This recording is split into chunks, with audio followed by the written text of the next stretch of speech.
Welcome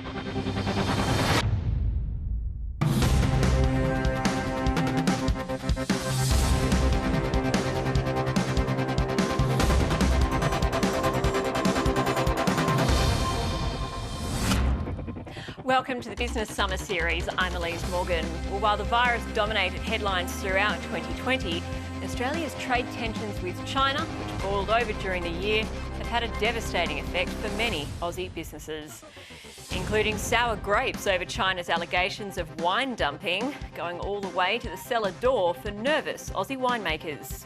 If we lose this market, it will be devastating to more than just ourselves here.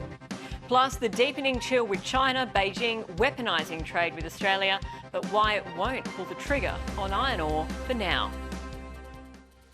The virus supercharged the diplomatic freeze between Canberra and Beijing, and it's gone from bad to worse. The Prime Minister's call for an investigation into the origins of the coronavirus in late April sparked a furious response from China's ambassador, who threatened wide-ranging trade reprisals. With the lucrative iron ore trade unlikely to be affected for now, that left food and wine producers in the firing line. Stephen Long spoke with some local producers caught in the crossfire. Leogate Winery stands outside Pecolbin in the New South Wales Hunter Valley.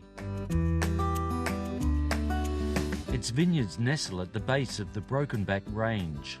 Until the pandemic, this little winery was flying high.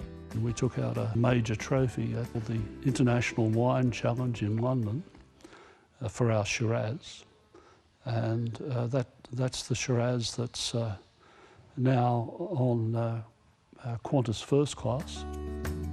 From the vineyards of the valley, it's been taking on the world. We've been selling to China for around 3 years now. Prior to the virus, we were getting away at least a container every 2 months. For a 20-foot container, that's 12,000 bottles, 1,000 dozen.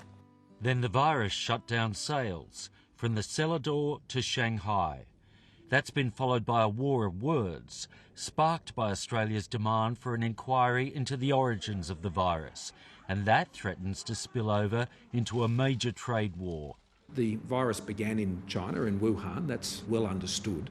They claim that the virus originated in Wuhan, China, which is not the case, which is wrong. China is by far Australia's biggest export market, nearly a third of all exports by value.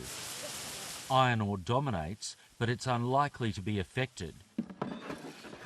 It's tourism, education, agriculture and consumer goods that could be hit if China follows through with its ambassador's threat of boycotts. This was one of our better vintages. Winery owners Bill and Vicky Whidden don't know yet whether this is all talk or whether China's umbrage will affect their business. Vicky, in particular, is worried. You spend many, many years building up a relationship with a country, and so we will be very disappointed if we lose that relationship with China. A triple whammy: fires, flood, and now the threat of a trade boycott. It's tough when you want to be a farmer. The winemakers don't blame the government for offending China with public calls for an inquiry into the virus outbreak. I don't see, Stephen, how it could be avoided. To put your head in the sand is not the way of civilised people. But the government's actions have brought a powerful business backlash. Billionaire Kerry Stokes used the front page of his newspaper to pressure the Morrison government to appease China. Consul General. And iron ore mogul Andrew Twiggy Forrest also curried favour with Beijing. Nation-states will always have issues with each other, but I think that they're best not played out in the public arena. I think the economic relationship could be stronger if issues that are at a political level are probably handled behind closed doors diplomatically. I mean, there's so many. Tim Harcourt is an experienced trade economist. He backs the Australian government's public call for an independent inquiry into the virus and doesn't think it will have a lasting impact. Ultimately, we've had all sorts of diplomatic to's and fro's between China and Australia, but trade goes on. In the long run, but that might seem like forever if you're struggling to keep the wolf from the cellar door. All we seek is a level playing field and access to markets. If we lose this market, it will be devastating to more than just ourselves here. I think to all the farmers out there, chin up and move on. By September, it was more a case of moving out as Australia's deteriorating relationship with China hit yet another low. The federal government tightened its do not travel warning to China after ABC and Fairfax journalists were forced to flee the country. China had already meted out harsh punishment to barley, beef and wine exporters. So just how safe are the big iron ore miners from being caught in the new Cold War? Andrew Robertson reports. A human face to the escalating tensions between China and Australia. ABC China correspondent Bill Birtles arrives home amid fears he was headed for jail if he stayed in China. It's a relief to be back in a country with genuine rule of law. This week's development's the latest example of China's increasingly aggressive approach to Australia, which has already seen it targeting Australian barley, beef, wine and coal, as well as threatening to stop Chinese students coming to Australian universities. The mishandling of the virus in Wuhan with the World Health Organization has caused China to be quite concerned about its governance, and so, you know, the best form of defence is attack sometimes. An attack which so far has steered clear of Australia's biggest export to China, iron ore, which this year is set to pass $100 billion. Despite the increasing tension between the two countries, iron ore sales to China are actually up more than 8% in the first half of 2020, with a higher price being an added bonus. But BHP, Rio Tinto and Fortescue are extremely leveraged to China and highly vulnerable if, for example, China gave iron ore the same treatment as, say, barley. But would it? We actually supply China with about 60% of their total iron ore consumption. So at the moment, I think the status quo will be maintained only because we've seen with Chinese foreign policy that they don't tend to do things to their own detriment. Notwithstanding that, as China looks to make life harder for Australia, iron ore is already on its radar, with new customs protocols which, if enforced, could leave selected shipments stranded at the docks. Longer term, Giuliano Salatena sees even bigger threats. Yeah, so we've seen China invest into the Simandou project in Guinea. Now that has a potential production of 150 million tonnes per annum. That would take 5 to 10 years to ramp up, but that could significantly put downward pressure on the iron ore price. Australia's arch iron ore rival, Brazil's Vale, is also on the way back after a collapsed tailings dam smashed its output. But unlike Giuliano Salatena, economist Tim Harcourt isn't overly concerned by these new developments. Brazil's been completely hammered by coronavirus and has governance issues at the best of times, even without COVID-19. China's record in Africa is pretty mixed, as it is in PNG in the Pacific, closer to Australia. A consolation for Australian producers, if you can call it that, is that China's anti-Australian behaviour is not personal.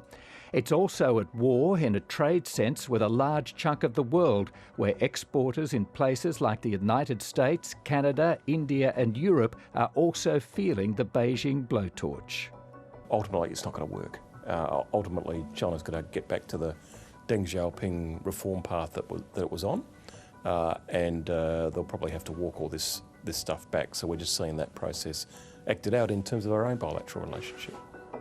Hopefully before too much lasting damage is done.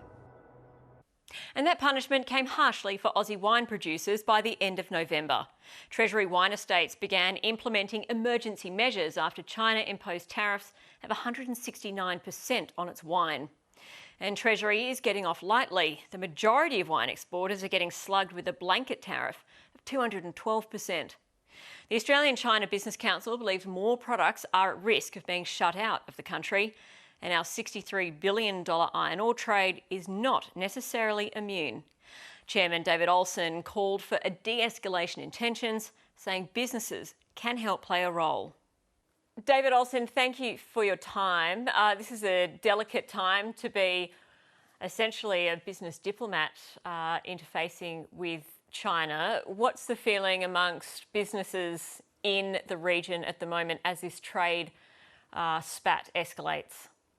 Hello, Elysse. Well, they're very difficult times at the moment. I'm sitting here in Hong Kong, which is really right in the epicentre of what's happening between Australia and China at the moment. People are very concerned about what's happening. There's a complete lack of understanding about where this might go. It appears to be spiralling downwards rapidly.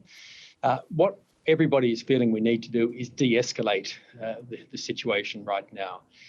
The tensions are very high. There are commentators left, right and centre who are adding fuel to the fire in many respects. And we need, I think, in many respects, to leave it to government to try and do its very best to de-escalate the situation. We saw yesterday some very strong words from the Prime Minister in retaliation or in response to that doctored ADF photograph that was tweeted out from a Chinese government official.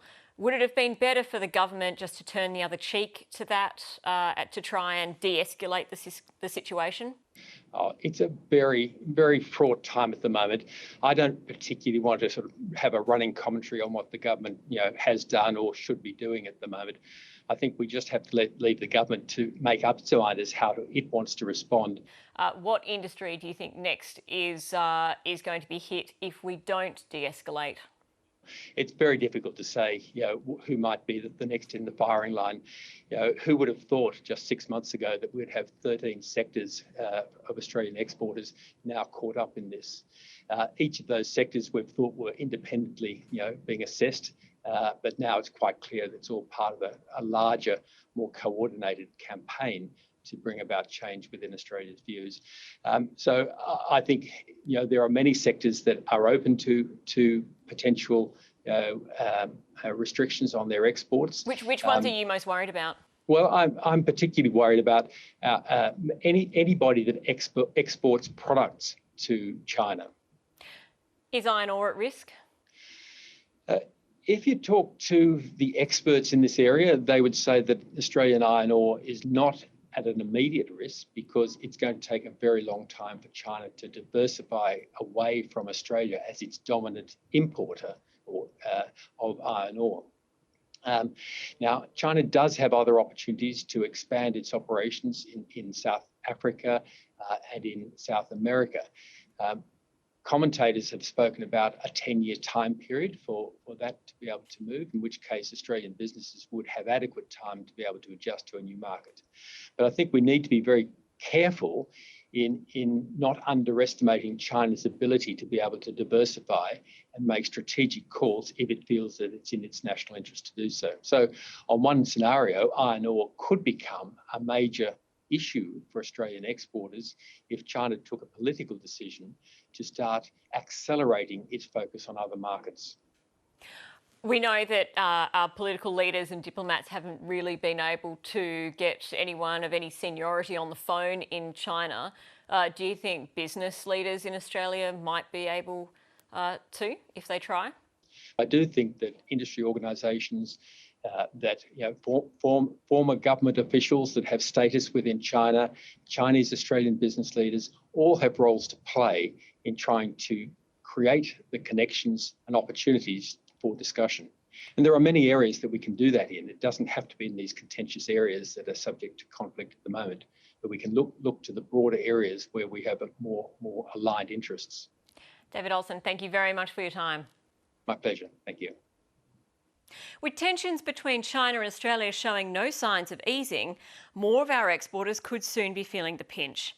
The business team will be bringing you those stories and much more throughout the summer period. You can head to our website and click on the business page. And we look forward to seeing you when we return to air on Feb 1. I'm Elysse Morgan. Thanks for watching.